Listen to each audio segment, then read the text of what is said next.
3장 1절부터 3절입니다. 신약 성경 빌립보서 3장 1절부터 3절 제가 봉독하겠습니다. 끝으로 나의 형제들아 주 안에서 기뻐하라. 너희에게 같은 말을 쓰는 것이 내게는 수고로움이 없고 너희에게는 안전하니라. 개들을 삼가고 행악하는 자들을 삼가고 몸을 상해하는 일을 삼가라. 하나님의 성령으로 봉사하며 그리스도 예수로 자랑하고 육체를 신뢰하지 아니하는 우리가 곧 할례파라. 아멘. 빌립보서 전체의 내용상으로 보게 되면 2장 30절 이후에 바로 4장 2절로 넘어가게 되면 이 내용이 아주 자연스럽고 또 그 맥락이 이어지면서 내용이 잘 연결이 됩니다.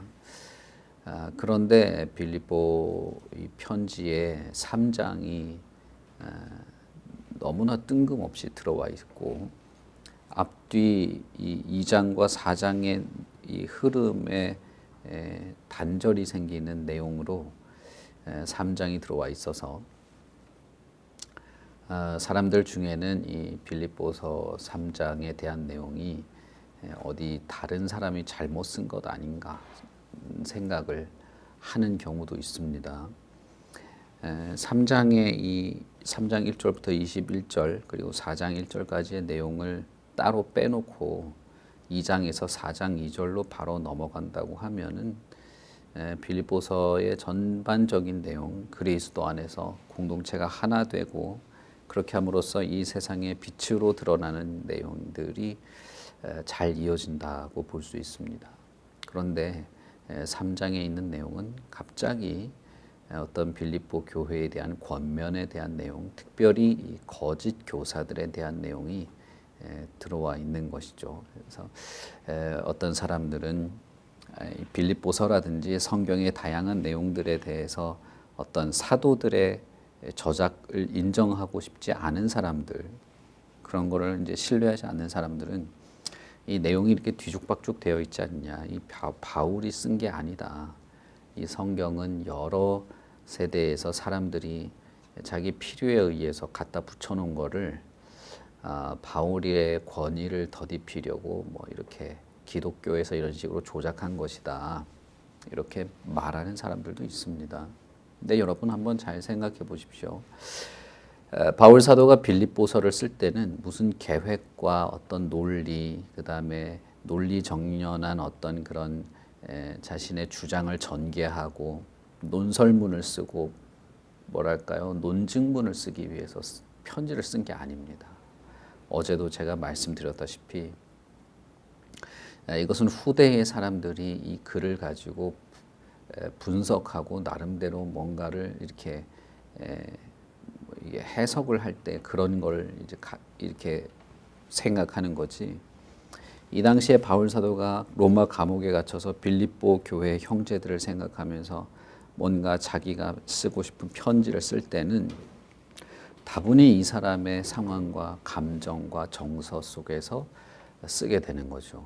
그래서 빌립보에 대한 소식을 디모데든 에바브로디도든 누구를 통해서 전해 듣고 그 교회에 대한 이런 감사와 기쁨과 안타까움과 애끓는 마음, 그리고 보고 싶어하는 여러 가지 정서들, 주 안에서 복음의 역사가 어떻게 열매 맺는지를 보고 교회가 바로 서기를 바라는 그 많은 그 감상과 감정들을 속에서 편지를 쓰는 것이죠. 여러분, 우리가 편지를 쓸 때 언제 그 서론, 본론, 결론, 논리를 따져가면서 이게 앞뒤에 맥락이 맞나, 이 단어를 쓰는 게 맞나, 그러는 경우가 얼마나 있습니까?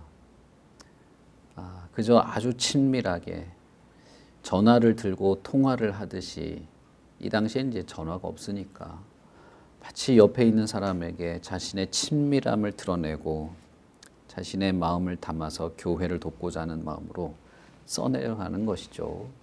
그러다 보니까 이제 빌립보 교회에 대한 내용을 쓰다가 우리가 대화를 하다가도 갑자기 어떤 주제를 꺼내고 갑자기 다시 이전 화제로 돌아가고 이런 일들을 하지 않습니까? 그렇게 됐다고 생각해야 되겠죠. 그런 것이 자연스러운 것이죠. 어떻게든 여기에 대해서 나름의 논리를 만들려고 하는 그런 사람들이 희한한 그런 논리를 만들어내고 그렇긴 합니다. 그렇지만 잘 보시면 바울 사도는 편지 속에서도 쭉 설명을 하다가도 갑자기 하나님을 찬양하라 이런 소리를 한다든지, 이 자신의 주장을 쭉 펴다가도 갑자기 와, 하나님은 얼마나 좋은 분인가, 나는 너무 기도하고 싶다, 갑자기 그러면서 기도를 한다든지, 편지에 보면 그런 것들이 중간중간에 나옵니다. 그런 면에서 보면 바울 사도는 교회의 하나 되는 것, 그리고 에바브로디도의 어떤 내용을 말하다가 빌립보 교회에 대한 생각에, 그 상황에 생각이 미치니까 빌립보 교회에 찾아온 거짓 선생들, 거짓 교사들에 대한 말을 갑자기 쏟아내기 시작한 겁니다. 그렇게 쭉 쏟아내다가 마지막에 다시 유오디아나 순두개에 대한 내용으로 넘어가는 그런 내용이라고 볼 수 있겠습니다. 3장 1절에 보시면 끝으로 나의 형제들아 라고 말하면서 주 안에서 기뻐하라. 너희에게 같은 말을 쓰는 것이 내게는 수고로움이 없고 너희에게는 안전하다 라고 말하면서 이와 동일한 권면을 전에도 했음을 보여주고 있습니다. 그러니까 빌립보 교회에 어떤 편지를 썼던, 아니면 빌립보에 방문했을 때던 이와 비슷한 권면과 어떤 가르침들을 했는데 동일한 문제가 지속되고 있었다는 것이죠. 그리고 그런 것에 대해서 바울 사도는 내가 또 쓰는데 이게 나한테는 전혀 귀찮은 일이 아니다.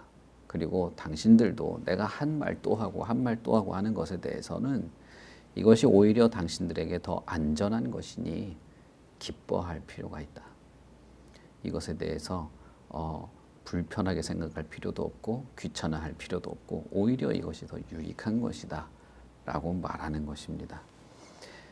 어떤 면에서는 바울 사도는 정말 목회적인 사람입니다. 이 사람은 무슨 글을 발표하고 논리를 써내고 사상을 발표하는 그런 내용으로 편지를 쓴 게 아니죠. 목회적인 마음으로 목회자로서 편지를 쓴 것이기 때문에 여러 번 반복도 하고 그 상황에 따라서 이 내용을 말했다가 저 내용을 말했다가 편지에 여러 가지 어떤 감성과 정서가 드러나게 되는데, 특히 하나님의 말씀과 진리를 따라서 교회를 지도하고 교회를 세워나가는 일에 이 사람은 내가 반복하는 일에 대해서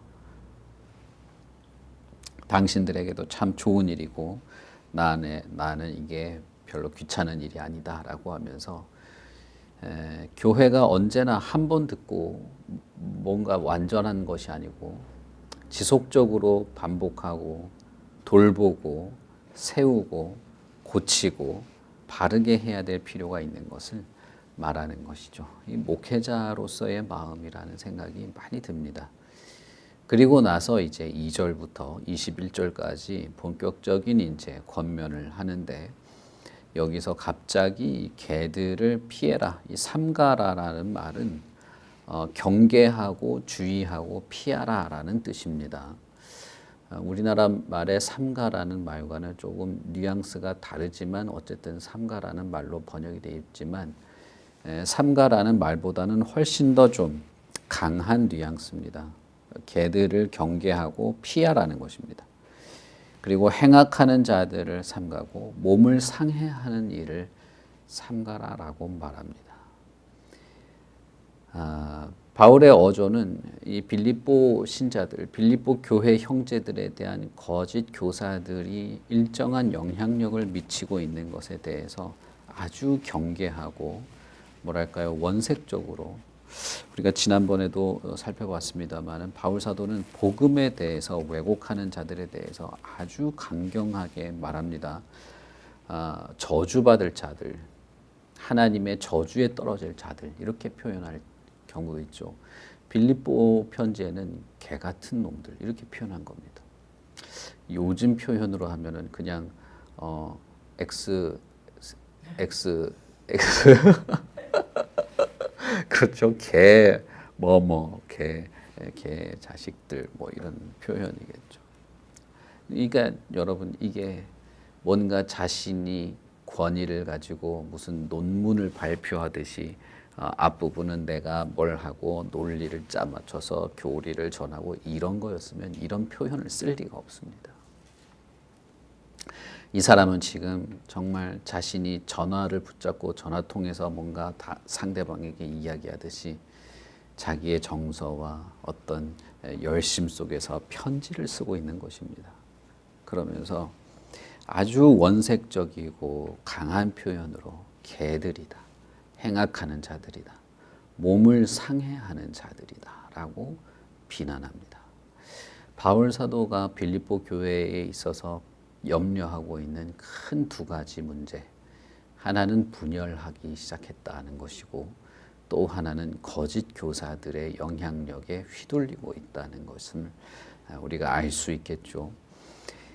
이방인뿐 아니라 유대인들조차도 다 섞여서 그 안에서 하나의 아름다운 공동체, 하나가 되는 유대인과 이방인, 이들이 마치 한 마음과 한 뜻이 되는 그리스도 안에서 거룩한 공동체를 이루어가는 일에 있어서 여러 가지 문제 중에 하나는 거짓 교사들의 왜곡된 가르침들이 있었고 이것은 복음을 심각하게 훼손하는 것이었습니다.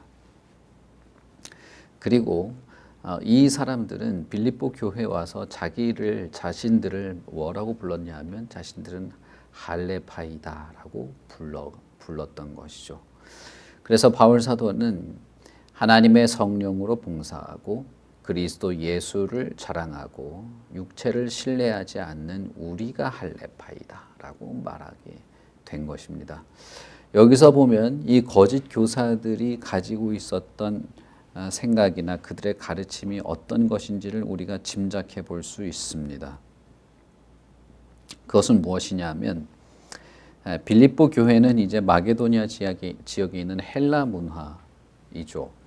거기서 복음을 듣고 함께 모여서 교회가 되었기 때문에 대부분 이제 이방인들 그리고 몇몇 유대인들로 구성되어 있었을 겁니다.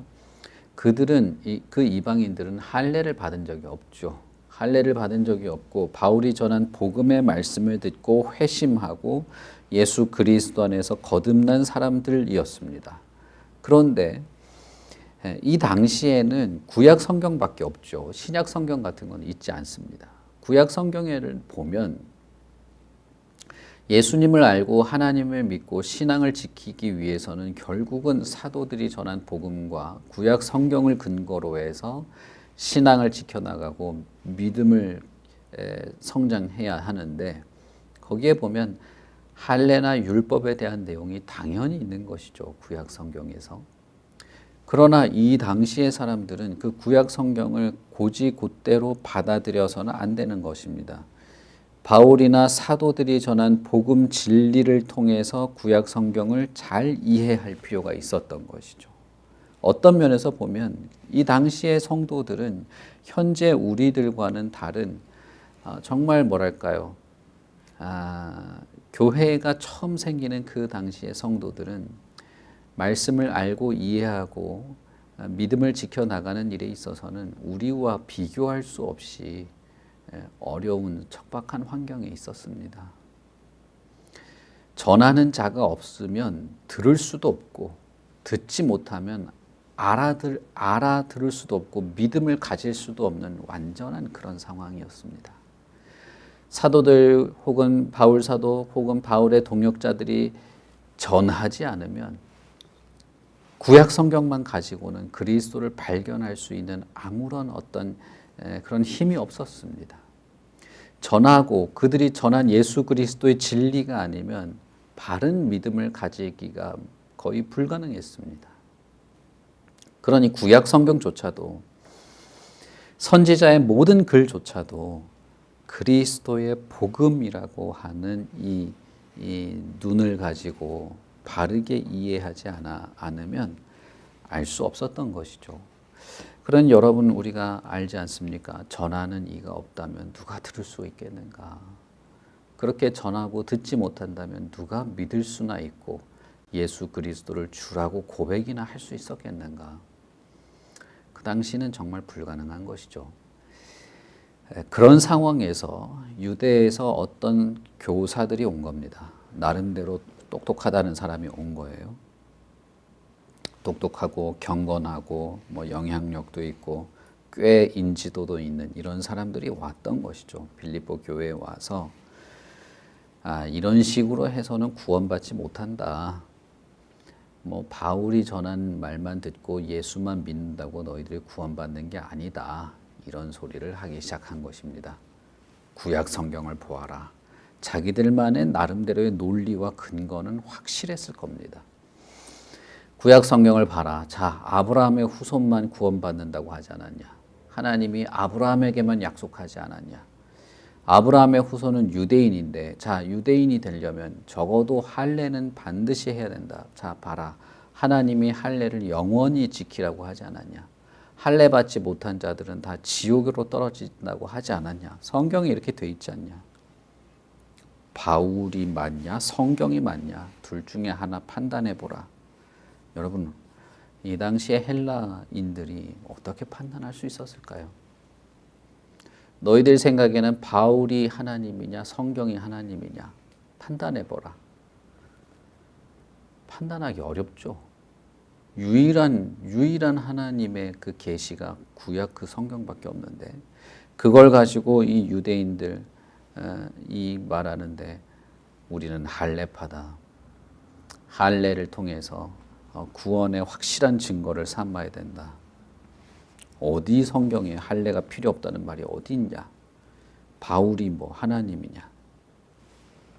이런 말을 하는 사람들이 삶이 엉망진창이고 무슨 그 불황자 같은 사람들이었다면 별 영향력이 없었겠지만 이 유대인들은 겉으로 보기에는 대단한 사람들이었다는 겁니다.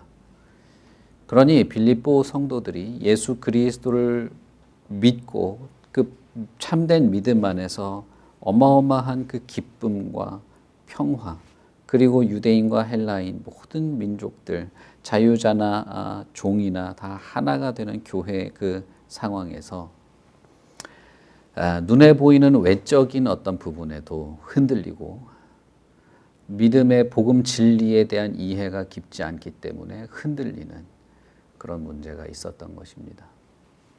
이 당시의 거짓 교사들이 그토록 영향력을 가질 수 있었던 것 중에 하나는 그들이 하는 말이 옳아 보이는, 그리고 그들의 겉모습이 상당히 신뢰할 만한 그런 외적인 어떤 영향력을 가지고 있었다는 겁니다. 삶의 모습도 참 진지하고 철저하고 규칙적이고 어떤 언행이나 이런 모든 부분에서 존경할 만한 그런 것이 있었다는 거예요. 여러분, 우리 디도서에 보시면 바울 사도가 그 크레타 섬에 있는 사람들이 참 그 짐승 같은 놈들이다라고 말하면서도 성도들에게 뭐라고 말합니까? 당신들이 복음을 전하고 그 사람들이 복음을 잘 듣게 하기 위해서라도 당신들은 아주 경건하고 그들과는 다른 삶을 살아야 되고 부인과 자녀들에게 잘해야 되고 하는 말을 권면하지 않습니까? 복음을 전하는데 당신들도 똑같이 뭐 난잡하고 똑같이 술 취해가지고 돌아다니고 어울려 다닐 땐 좋겠죠. 그 사람들과 친하게 지낼 땐 좋겠지만 그래가지고 전하는 복음을 그들이 듣겠냐는 겁니다. 유대인들은 절대 그랬지 않았죠. 유대인들은 아주 철저했습니다. 그러다 보니 그들의 헛된 어떤 이런 왜곡된 가르침들도 상당한 영향력이 있었던 것입니다.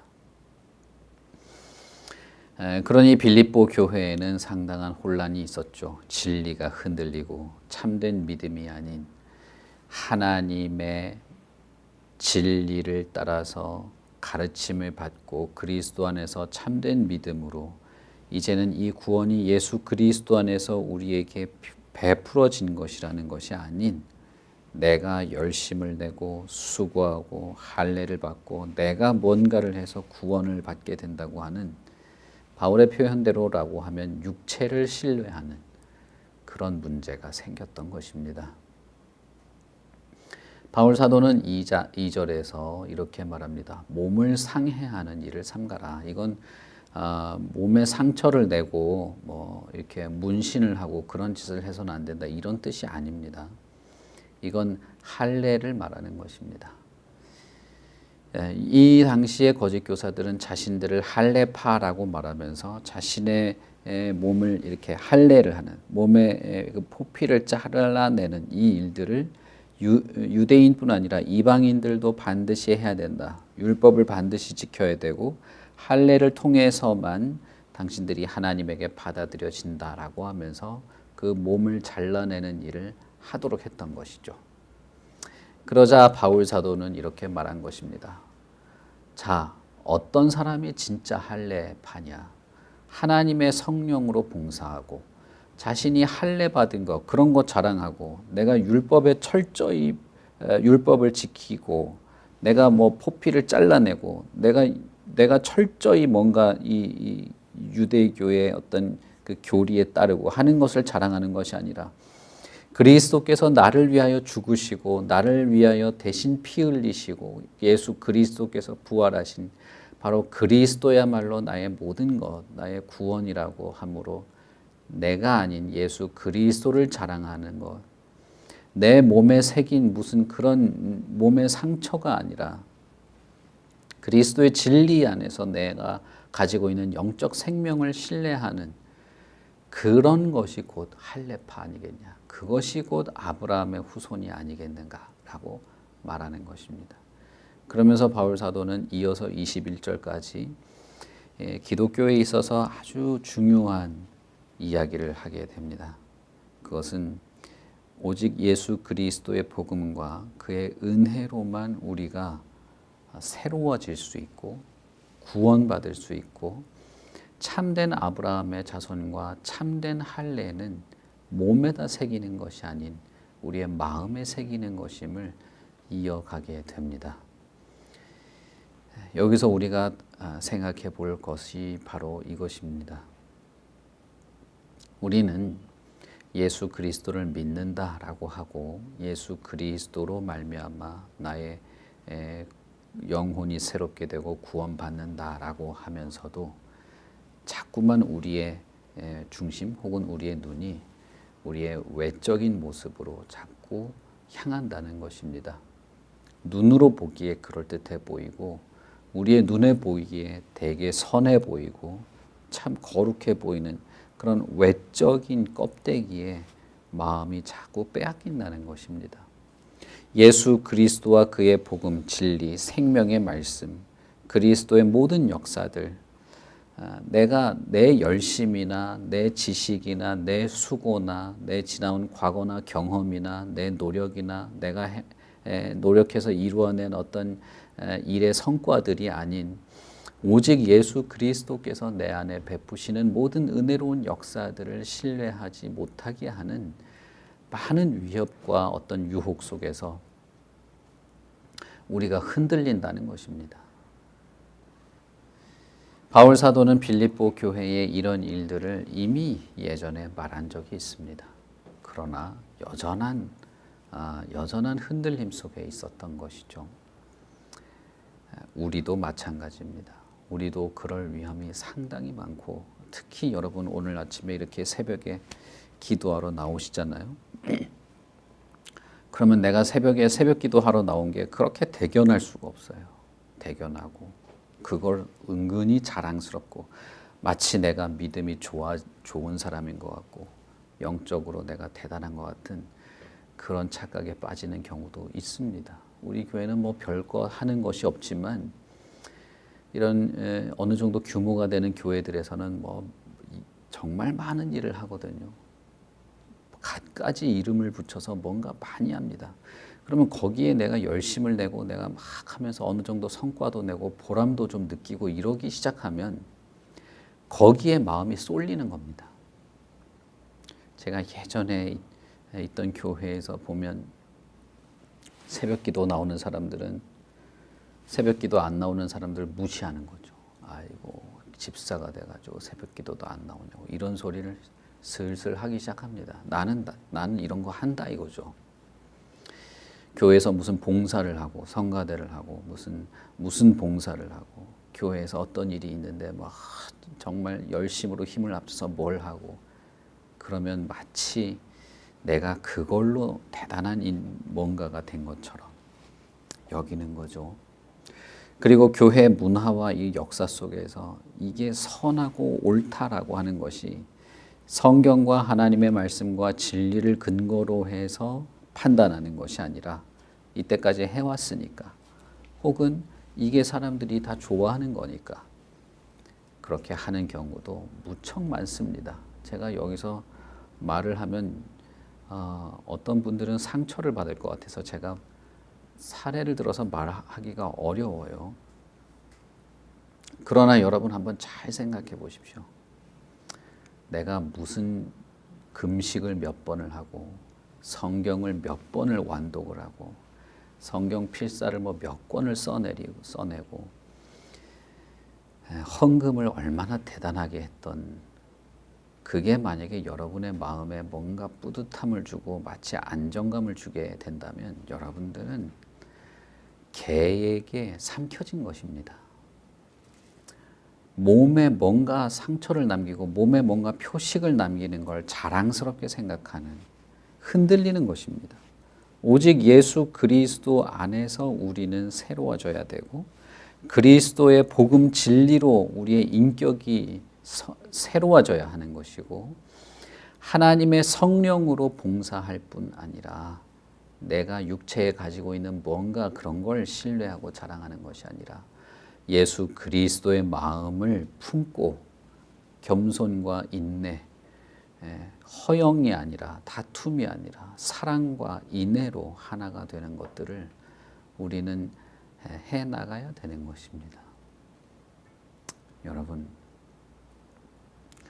교회 안에서 내가 그리스도의 복음의 진리에 내 자신을 비추어서 내가 정말 진리 안에서 바른 생각과 바른 판단, 바른 방향, 나를 쳐서 복종시키고 내 안에 그림자와 악을 분별해내는 일들을 잘 하지도 않으면서 남을 판단하기를 좋아하고 남 탓하기를 좋아하고 내가 다른 사람 혹은 내 가까운 사람, 내 가족과 친척 혹은 믿음의 이 동역자들, 이 교회 교우들 사이에서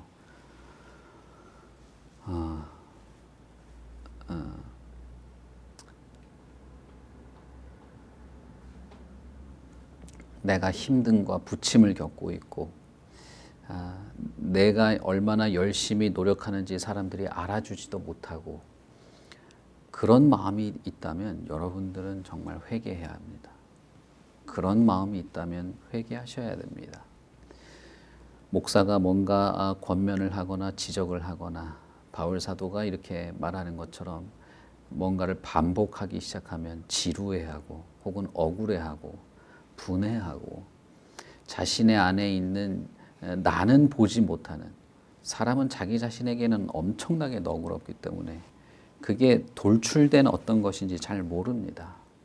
그런데 그걸 보지 못하고 오히려 실망하거나 원망하거나 하는 그런 문제가 항상 있게 되는데 여러분들 만약에 그런 것이 있다면 정말 말씀 앞에서 진지하게 자신을 돌아볼 필요가 있는 것입니다. 제가 예전에도 말씀드렸다시피 우리는 언제나 회개해야 합니다. 그런데 회개해야 하니까 회개하는 것이 아니라 그럴 수 있는 눈이 떠져야 돼요. 하나님의 말씀을 빛으로 내 자신을 비추고 내가 그 앞에서 겸손히 엎드릴 필요가 있습니다. 이것이 안 되는 사람은 항상 보면 하나님을 의지하고 신뢰한다고 하면서도 언제나 이 불평과 불만 그리고 내 자신을 신뢰하는 것 예수 그리스도의 말씀과 진리를 가지고 분별하기보다는 자신의 경험과 성향과 성품 나는 성격이 이래 이런 소리 정말 많이 합니다. 그런 사람들이 그러는 그 성향이 짙어진다는 것이죠. 바울 사도는 그것을 삼가라라고 말합니다. 그리고 3절에서 세 가지를 말하죠. 하나님의 성령으로 봉사하고 그리스도 예수를 자랑으로 삼고 당신의 육체를 신뢰하지 않고 그리스도의 사역을 신뢰하는 그런 자야말로 진정한 할례파이다라는 것입니다. 여러분, 우리는 성경 안에서 다양한 권면과 다양한 진단들을 보게 됩니다. 이것을 남이 아닌 자신에게 비출 필요가 있겠죠. 우리 자신에게도 이것은 동일하게 적용되는 것입니다. 여러분, 정말 기도하고 싶은 마음이 있어서 하나님께 엎드리십니까? 아니, 그런 것이 처음엔 없었다 할지라도 하나님 앞에 기도하다 보니 정말 기도하고자 하는 마음이 더 깊어지셨습니까? 하나님에게 예배하고자 하는 마음이 없지만 그냥 어떻게 하다가 보니까 이렇게 오게 됐고 누가 끌고 와서 끌어와서 앉았고 하더라도 예배를 하다 보니 참으로 하나님께 예배하고자 하는 마음이 시작되었습니까? 그렇다면 그 마음을 진실한 마음으로 하나님 앞에 나오고 기도하고 예배하고 봉사하고 섬기고 진리를 따라 실천해 나가는 것들을 하셔야 되는 것입니다. 하나님은 우리의 겉모습이 아니라 마음을 보십니다. 그래서 진리를 따르고자 하는 참된 마음을 따라서 살아가게 하십니다. 이런 말씀을 드리면 어떤 사람들은 그렇게 말해요. 이게 마음은 아니까 내가 굳이 교회 안 나가도 되는 거 아니냐. 예배 안 나가도 집에서 내가 마음은 진실하니까 집에서 예배 드려도 상관없는 거 아니냐. 이런 말을 하는 분들이 있습니다. 그런 분들은 잘 생각하셔야 됩니다. 어떻게 하던 자기 위주로 생각하는 그런 버릇을 버려야 돼요. 마음이 있다면 어떤 상황에서도 하나님 앞에 나오게 되는 거지 어떤 상황에도 게으르려고 하지 않습니다. 그건 저 자신을 봐도 그래요. 하나님은 우리의 마음을 보십니다. 그러니 여러분, 마음을 하나님께로 향하십시오. 진리 앞에서 정직하고 그 마음으로 하나님께 나아오고 그리스도의 복음의 진리를 더 깊이 알고 확실히 알고 왜곡된 혹은 눈에 보이는 이런 것에 마음을 빼앗기지 않으시기를 바랍니다. 우리 같이 기도하겠습니다. 하나님 아버지, 은혜를 감사합니다. 하나님께서 우리를 거룩한 하나님의 뜻 안에서 구원하십니다. 몸에 할례를 새기는 것이 아니라 예수 그리스도께서 우리를 대신하여서 마치 잘라진 그 살덩어리처럼 십자가에서 잘라지셨고 우리를 대신하여 피 흘리셨습니다. 우리는 오직 그 예수 그리스도의 대속의 죽음, 예수 그리스도의 복음의 은혜로 살아갑니다.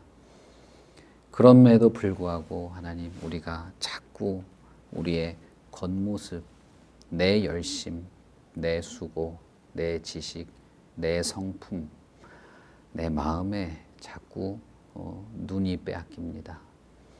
예수 그리스도만이 우리의 길이요, 우리의 진리요, 생명이요, 내 발의 등이 되십니다. 그리스도의 복음 진리만이 내 생각의 기준이요, 근거가 되고 우리의 모든 믿음의 중심이 되십니다. 우리가 무엇을 보든 무엇이 정말 그렇게 선해 보이고 그럴듯해 보이건 하나님의 말씀, 그리스도의 복음 진리를 신뢰하는 일이 약하여지지 않게 우리를 도와주시옵소서. 말씀을 깊이 이해하고 그 말씀에 따라 실천하며 살아가는 이 모든 것이 약하여지지 않도록 도와주시기를 바랍니다. 우리가 우리 자신을 자랑거리로 삼는 것이 아니라 그리스도의 그 모든 행사들, 그분의 가르침을 자랑으로 삼고 오직 성령으로 봉사하며 오직 하나님의 말씀과 진리를 따라 살아가는 일에 열심을 다하는 사람들로 그렇게 살아가게 하여 주시옵소서. 교회 안에 수많은 어떤 유혹과 위협이 있고 우리의 삶에 많은 흔들림이 있습니다마는 그러나 우리가 함께 모여 예배하고 기도하고 교제하고 서로를 위해서 봉사하고 진리를 나누고 하나님의 말씀인 성경을 이해하며 그 말씀들을 배우고 전하는 모든 과정들을 통해서 우리가 서로가 서로에게 유익하고 흔들리지 않고 좌로나 우로나 치우치지 않으며 진리에 깊이 뿌리박고 살아나는 그런 교회가 되게 하여 주시옵소서. 감사합니다. 예수님 이름으로 기도합니다. 아멘. 하늘에 계신 우리 아버지여, 이름이 거룩히 여김을 받으시오며 나라의 임하옵시며 뜻이 하늘에서 이룬 것 같이 땅에서도 이루어지이다. 오늘날 우리에게 일용할 양식을 주옵시고 우리가 우리에게 죄 지은 자를 사하여 준 것 같이 우리 죄를 사하여 주옵시고 우리를 시험에 들게 하지 마옵시고 다만 악에서 구하옵소서. 대개 나라와 권세와 영광이 아버지께 영원히 있사옵나이다. 아멘.